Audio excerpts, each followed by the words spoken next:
일본에 대해서는 미국이 꼭 필요로 하는 게 그렇게 많지가 않아요. 한국은 보세요. K 콘텐츠도 있고 K 푸드도 있고 K 뷰티도 있고 한국한테서 많이 찾을 게 많잖아요. 요구할 게 조선업도 그렇고. 그런데 일본한테는 별로 없어요. 잃어버린 40년 간다는 얘기 있는데 토요타마저 쓰러지면은 일본은 정말 힘들죠. 그만큼 일본에서는 이제 토요타 이 관세에 대해서는 사신결단으로 달라들 거예요. 일본 조선업이 과거에는 넘버원이었는데 지금은 형편없어요. 한국하고 비교가 안 됩니다. 도쿄 대학에 조선학과가 없대요. 그러니까 한마디로 조선업이 거의 황폐화된 거죠. 자체 내에서 일본에서 뭐 발주가 된다든가 아니면 일본 군함이라든가 이런 것들은 이제 정부가 발주하면은 이제 미쯔비시라든가 대기업들이 만들겠지만 그게 시장 경제에서 상품성이 있거나 그러질 않아요. 가격이 너무 높아가지고. 일본에서 이제 예를 들면 이런 게 있어요. 무기 같은 거 만들잖아요. 우리는 지금 무기 많이 수출하죠. 그러니까 무기 많이 수출하는 가운데 이제 군함도 수출하게 된다 이런 얘기잖아요. 미국에. 미국이 옛날에는 조선업이 넘버원이었다가 마찬가지 미국도 그렇고 일본도 그렇고 조선업이 다 망한 이유가 뭐냐? 왜 그럴까요? 그러니까 그게 이제 3D 직종에 가까운 거예요. 용접하잖아요. 그러면 가스 막 피어오르고. 근데 이게 이제 선진국으로 가면 갈수록 주로 어느 쪽으로 많은 그 노동자들이 가냐 하면은 금융이라든가 소위 말하는 서비스업 쪽으로 그러니까 앉아서 화이트 칼라 쪽으로 많이 간단 말이에요. 그러니까 이게 경쟁력이 이제 서서히 떨어지는 거죠. 노동자들이 부족해지고. 그런 의미에서 보면은 한국도 그랬는데 어쨌든 한국은 아직도 조선업은 여전히 잘 유지가 되고 있어가지고 그래서 이제 미국이 미국 그 법이 있잖아요. 그게 뭐 60년대 만들어진 법이라든가 그 법이 뭐냐 하니까 미국 항구에 들어올 수 있는 그 군함은 미국에서 만들어져야 된다. 미국 땅에서 만들어져야 된다. 이런 법이 만들어진 거예요. 그러니까 이게 너무 과보를 받은 거죠. 외부의 다른 어떤 회사하고 군함을 만드는 데 있어가지고 경쟁을 안 하게 된 거잖아요. 과보지 과보. 네. 그래서 망했다는 거예요. 과보는 무조건 망하는 거예요. 그러니까 지금 보면은 트럼프가 지금 관세를 매긴다는 건 뭐야? 자국 내 산업을 보호하는 거잖아요. 이게 결국 오래 못 간다 이거예요. 이거는 반드시 뭐 문제가 발생한다 이렇게 보는 거예요. 이제 그런 맥락에서 보면은 이제 예를 들어서 지금 이제 한국은 배를 만들어 가지고 미국에 줄 수 있는 그러니까 지금 미국 입장에서는 조선업이 과거에는 1년에 뭐 몇백 척을 이제 만들어냈는데 지금은 1년에 두세 척밖에 못 만든다는 거예요. 네. 말이 안 되잖아요. 근데 중국은 지금 막 1년에 몇백 척을 만들어낸단 말이에요. 해군력이 계속 커지잖아요. 그러니까 미국이 도저히 안 되겠다 해가지고 결국은 미국 국내에서는 도저히 이제 더 이상 이게 만들어낼 수 경쟁력이 없으니까 그럼 어떻게 해야 되느냐. 그 군함은 그거 전부 설계도가 다 그게 비밀일 거 아니에요. 미국 입장에서 보면. 근데 그걸 누구한테 만들어 달라 그래야 돼요. 그 믿을 만한 동맹국가한테 부탁할 수밖에 없잖아. 동맹국가이면서 배를 잘 만든 나라가 보니까 한국하고 중국도 잘 만드는데 중국은 적대 그게 가깝고 근데 일본하고 거의 일본에도 가까이 이제 배를 잘 만드는데 와서 보니까 잽이 안 되는 거야. 시찰을 했어요. 일본도 가보고 한국도 와서 보고 하니까 뭐 이게 경쟁이 안 되니까 그러니까 미국이 전부 한국한테 조선을 맡긴다 이거예요. 그래서 지금 그 조선 관계되는 기업들의 주식이 팍팍팍팍 올라간다는 거 아닙니까? 산업은 무조건 돈 벌죠. 장기적으로는 그래요. 단기적으로는 오르락내리락 하겠지만 장기적으로는 엄청 커질 가능성이. 그래서 예를 들어서 만약에 한 5년 묵고 두겠다. 그런 돈이 있으면은 지금 조선업에 딱 나오는 단어들 있잖아요. 앞으로 엄청나게 많이 커지지 않을까요? 그러니까 지금 현재 이제 이런 거죠. 전 세계가 이제 어떻게 바라보냐면은 그동안 미국은 자유세계에 있어서 맏형으로서 듬직하게 뭔가 항상 어디 가서 자기가 돈 내서 뭐 음식 사고 그렇게 이제 그 소위 말하는 씀씀이가 좋았는데 지금 보니까 완전히 이제 갯지로 돌아선 거예요. 밥 절대 안 사고 니들 다 사 그러고 그리고 막 이제 그동안 너희들 나 100개 먹었으니까 너희들 사 이제 이렇게 된 거죠. 그러니까 이제 전 세계가 어떻게 되냐. 과거에는 미국에게 형님 하면서 이제 굽신거리고 따라다녔겠죠. 지금은 돌아서기 시작한 거예요. 제일 먼저 돌아선 나라가 어디예요? 캐나다. 캐나다는 지금 완전히 이제 거의 미국하고 얼굴을 붉힐 정도로 니들하고 이제 안 놀아 뭐 거의 그런 수준이잖아요. 적대 개념까지는 아니지만 완전히 돌아선 것 같아요. 캐나다가.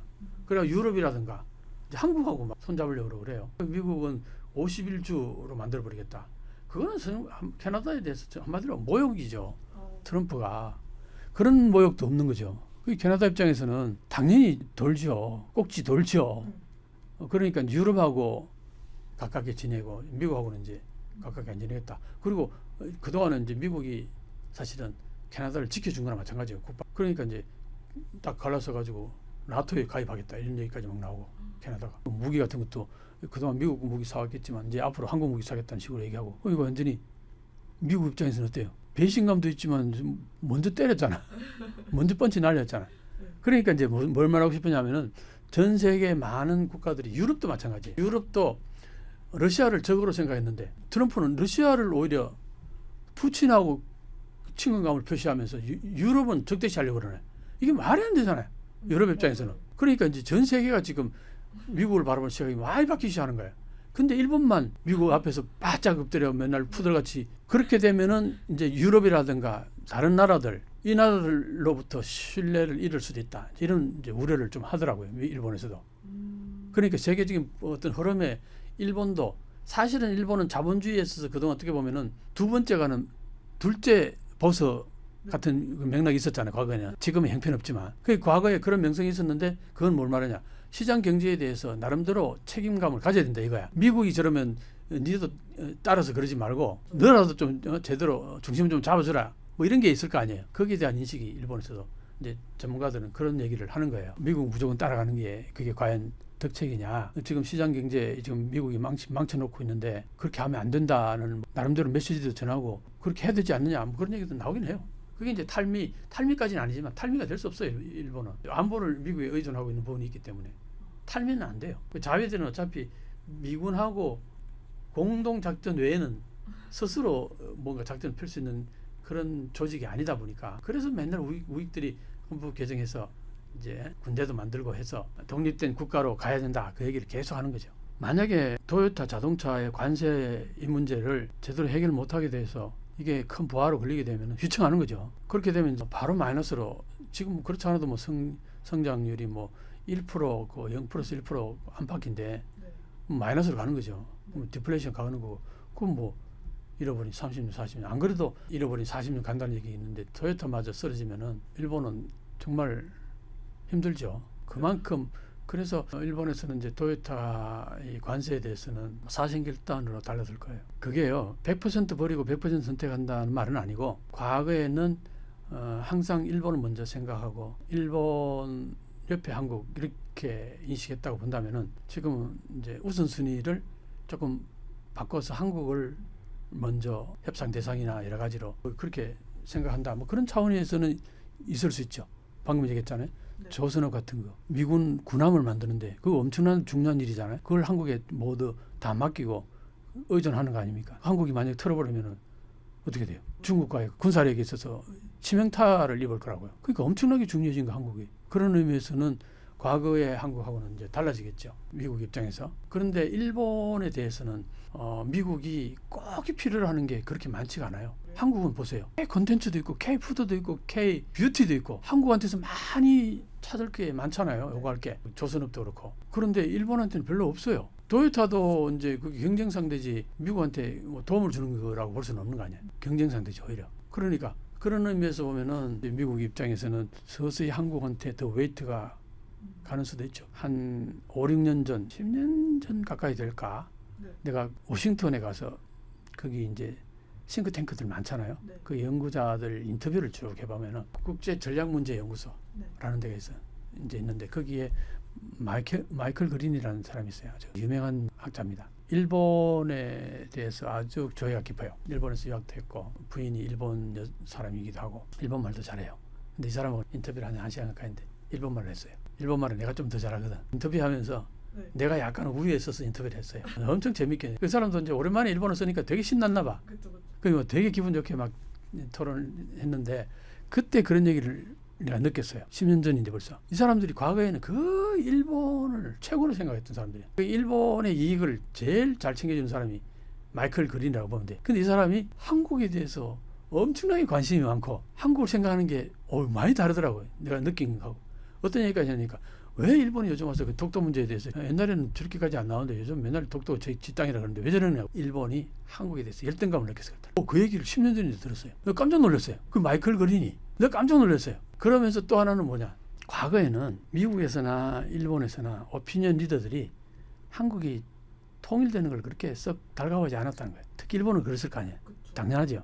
근데 미국에서도 그랬다는 거예요. 그랬는데 요즘 와서는 일본의 오피니언 리더들도 미국의 오피니언 리더들도 그러고 한국이 차라리 통일됐으면 좋겠다. 한국이 주체가 되는 통일이 됐으면 좋겠다. 그런 사람들이 더 많아졌다 이 얘기를 하는 거예요. 나한테. 깜짝 놀랐어 내가. 왜 그러냐 그랬더니 북한한테 너무 시달렸다. 북한 핵 문제 때문에.